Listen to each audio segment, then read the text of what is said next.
Hello ladies and gentlemen, Kevin Olson from TextLearn.com. Welcome to lesson 2.3 of the Intro to Java series, and this lesson is on primitive data types.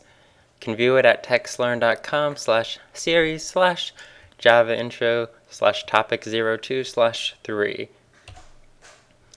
Primitive data. Primitive data types are built-in elements of Java which allow you to store data.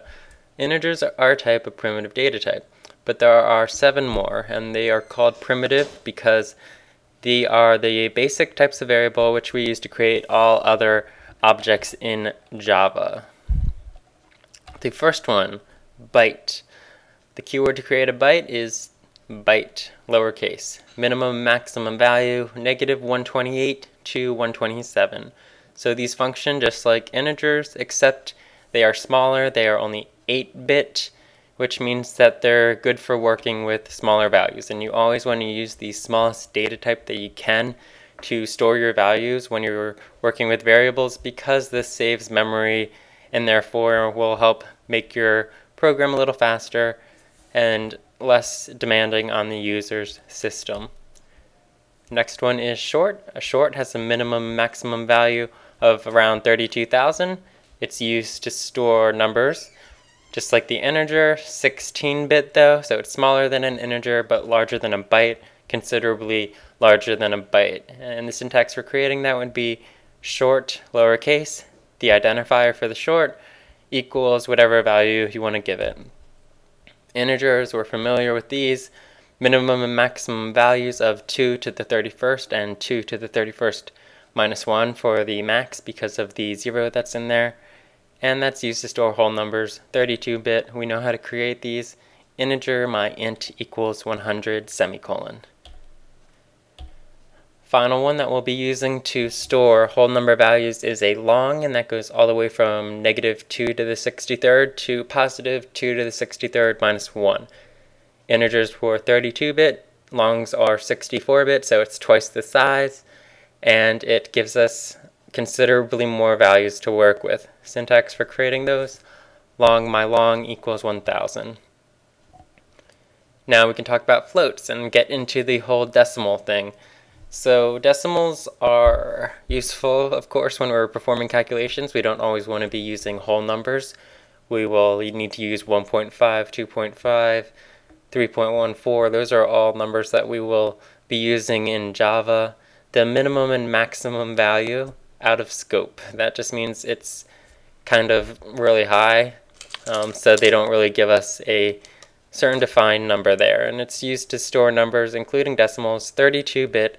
Due to rounding issues, this should not be used to store currency, and that's a very important thing to take note of. You don't want to create a banking application using floats, because floats are not precise. They're not exact to the extent that you would need them for currency. So if we were managing users' accounts and bank statements and things like that with floats, it's possible that rounding issues could occur and people's bank accounts would be off by a penny here, a penny there. And then when you add that all up, the whole system's off by tens of thousands of dollars. And that would be, of course, very bad. There's a separate object in Java known as a big decimal, which keeps exact, precise values, and that's what we're going to use for currency. We'll talk about that more later. And the syntax for creating a float is we give the float the keyword float followed by the identifier for the variable, and that is equal to 10.5, and we have to put this little f after that. And that just means that it is a float. Java needs that f there because it's saying that, yes, we know that this is imprecise. If we don't have that f there, Java is going to think that you're trying to create a double. And doubles are pretty much the same thing as floats, except they're more precise. They are 64-bit instead of 32-bit, and again, you should not be using these for currency. The example I have here, double radius equals 1.5, and in this case, we don't have to put an f after it. We don't have to put a d after it, because Java knows that this is going to be a double there. Whereas with the float, we have to put the f after it, like I said, because we have to say that this is in fact a float and not a double. Booleans. Booleans are very small data types. They are either true or false. You'll see these used a lot because there's a lot of instances in Java where something will only be true or false, and we'll get into more of that later. Syntax for creating those is boolean some value, or some boolean equals either true or false, and you just type out true or false. Characters, that's the final one that we'll be discussing, and the keyword to create a character is char. They represent a 16-bit Unicode character, so that would just be like a letter, a number, or whatever. And you create it as char, HR, whatever char you want to give the name to for the identifier, equals single quote, then we put the character inside the single quotation marks. And if you were paying attention in the last lesson when we talked about strings, strings are made up of characters, so each part of the string is in fact an individual character. Demo time. Let me get my Eclipse up and running here. Take a look at that. And I created a project already for primitive data types. So let's go and get started. First one that we discussed was byte. So we have byte. A byte equals 1, followed by short. A short equals 10. Int, and int equals 100. And long, a long equals 1000. So I just created a byte, a short, an int, and a long. We can add those all up. Long sum equals a byte plus a short plus an int plus a long. So what I did there was I just created the 4 different types of whole number primitive data types, and I am adding them all up, storing them in my new long name sum. Now I can print that out using system out.println. The sum is, and we use the addition sign, plus sum. Run that, see what happens. The sum is 1111. That is just what we would have expected. So that's good. Now let's do this again using the printf. System out.printf. The sum is %d, so format specifier there. And as you notice, we use a %d, and that's just the same thing we used for the printf when we did the integer type. And you can use %ds for byte shorts, ints, and longs. So we do sum there. We run that. And the console prints out the sum is 1111 as we would have expected. So those all pretty much function the same. And like I said, we want to use the bytes for small values, shorts for larger values, ints for even larger values, and finally longs for the largest values because of memory conservation. Now we have floats. So float, a float equals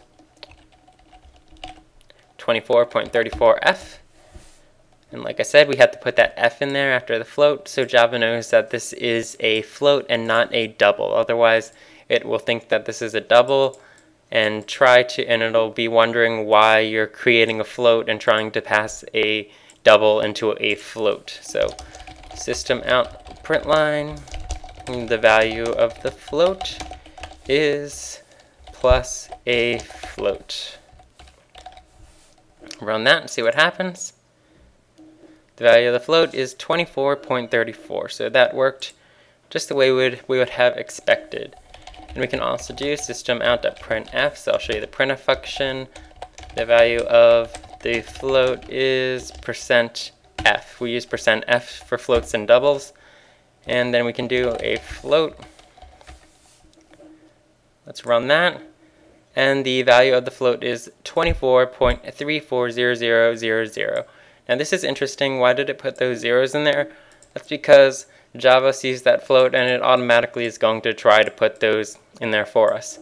If we want to define exactly how many decimal places we're going to go to, we can do 0.2 in there between the % sign and the F sign, and this will turn it into that 0.2 there just means that we are only going to go to the second decimal place. So we run that again, and the value of the float is 24.34. If we change that to 0.1, it would only give us one decimal place, 24.3. That is floats. Now let's do double. So a double equals 32.54, just a random number. We don't have to put that F in there because Java knows that this is a double and we're just sending a double into a double. And we can modify this. The value of the double is %1F. Let's run that. And again, we use F for floats and doubles, so the value of the double is 32.5. So Java just saw that, and we only got the first decimal place again because we have that 0.1 in there. If we get rid of that, it'll give us the value of the double is 32.540000. That is floats and doubles. Now we have booleans. So boolean, a bool equals true. And we can do system out print line. The boolean is plus a bool. Oops. Don't want an L there. Let's run that. The boolean is true. Then we can set that to false. Run it again. The boolean is false. So that is how you create booleans and assign values to booleans. Sometimes you'll see them referred to as bools, but do remember you have to have the full boolean keyword in there to create a boolean. Final thing we'll talk about is characters. So char, a char equals a with single quotes around that, and system out.println, the character is plus a char. We run that, and the character is a. Alright, and as I said before, characters are representations of Unicode, so we can actually go ahead and find the Ascii tables and say, I have that here pulled up, I just googled that. We can see here that the ASCII number for A is 97. So if we actually set that equal to the number 97 and print that out, it'll say the character is A. And we can even increment that by 1, a char plus plus. And now it's going to be 98, and the ASCII value for 98 is going to be a B. So you can perform math on characters and manipulate them that way. And you can just pull up the ASCII table to search for it real quick. I'll also have a link on the website there. But for example, if we did the number 5, what'll happen there? I believe 5 is like a club or something. The character is question mark. Okay, so I got that wrong apparently. Either that or the console does not have support for that character that I just tried to put in, and that's why we see that question mark showing up there. But just understand that you can go and you can look up any of these numbers and you can increment it by 1, by whatever number you want to, and the number corresponds to the character value. So those are characters, and that concludes this lesson on the primitive data types. I hope you enjoyed this. Next lesson, what will we be discussing? It looks like we're going to talk about scanners. So what we're going to be doing is we're going to be using scanners to take user input. So we're actually going to be able to ask the users questions, like enter a value, and then perform certain computations on those values. So this is where programming is actually going to get interesting, because we're going to be able to create programs that do things for the user. Take care, guys.